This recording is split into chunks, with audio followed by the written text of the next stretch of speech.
Anna's quiet words lingered in the room like a warning. Victor, sh repeated, her voice steady, you really brought this on yourself. He frowned, trying to hide the uneasiness creeping across his face. What is that supposed to mean? He asked with a forced laugh. Are you trying to scare em? Anna bent down, calmly picked up the broken sidekiss, and placed it on the kitchen chair.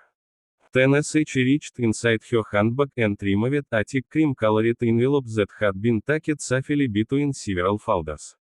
I wasn't planning to show you this study, sh said. I hoped our marriage was built on honesty.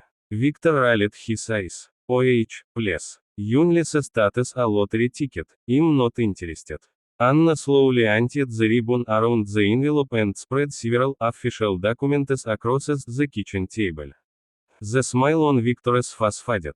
What is all this? Legal paperwork. sh turned the first page toward him. My grandmother never owned a luxury apartment like everyone believed. Victor crossed his arms smugly.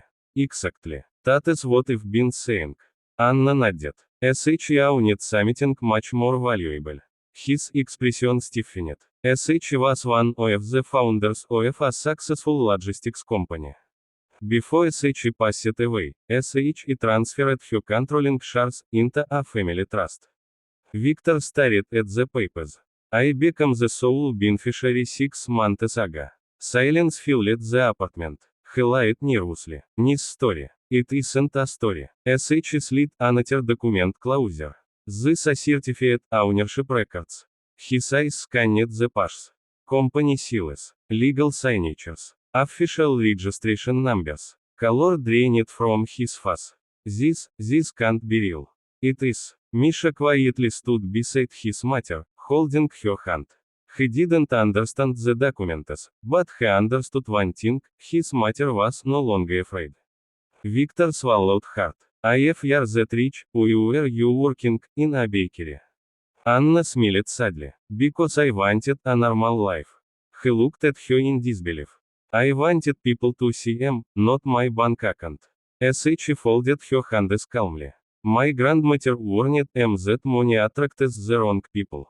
sh told never to reveal my inheritance until I knew whom I could trust. Victor's breathing became unwin. You tested No, Anna shook her head. You tested yourself. He opened his mouth, but no words came out. sh continued quietly. I never hid who I was.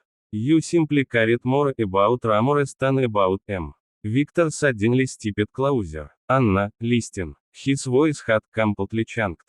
Gone was the arrogance. Gone was the contempt. Instead, panic filled every word.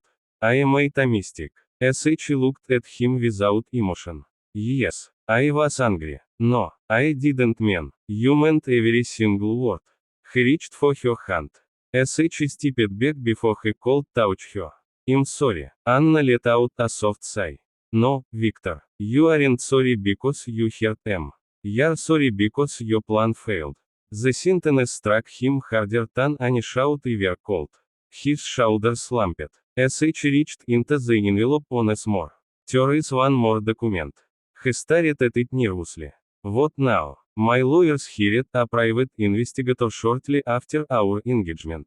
His eyes widened. What? My grandmother insisted. sh handed him the final report. I wanted to honor it because I believed people deserved trust. He unfolded the papers with trembling fingers. Within seconds, his face turned ghastly white. No, the report detailed unauthorized financial transactions from the company where Victor worked. Missing phone NDS. Forged invoice. Hidden accounts. Every page carried supporting evidence. This is impossible. It isn't. Anna's voice remained calm. The investigation was completed yesterday. He looked at her in horror. You reported I didn't have to. sh pointed to the final page. The evidence has already been delivered to the authorities. His knees nearly gave out. You can't do this. I didn't. You did it to yourself. He buried his face in his hands. My life is over. Anna looked at him quietly. It didn't have to be.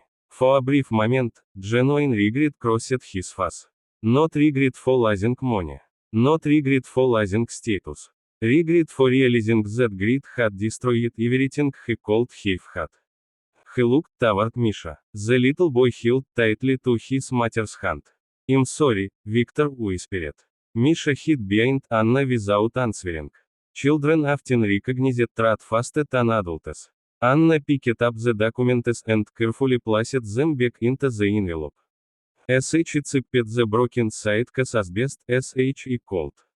Then SH took her son's hand. As they reached the front door, Victor spoke one last time. Will you ever forgive him? Anna paused. Without turning around, SH answered softly. Forgiveness is possible. SH opened the door. But trust isn't. The door closed behind them. A week later, news spread quickly. Victor was dismissed from his job after the investigation confirmed the fraud. Criminal charges followed, and many of the people who had once admired him disappeared from his life overnight.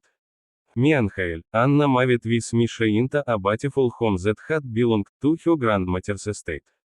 It wasn't the luxury that made it special, it was the peace they finally felt inside its walls. Every evening, Misha played freely in the large garden, lying louder than he had in months. Watching him from the porch, Anna realized something important. The greatest inheritance her grandmother had left behind wasn't wealth. It was the wisdom to recognize a person's true character before it was too late. And although Victor had called her a penniless woman on the morning after their wedding, he was the one who had walked away truly bankrupt, because greed had cost him love, family, dignity, and the future he could never buy back.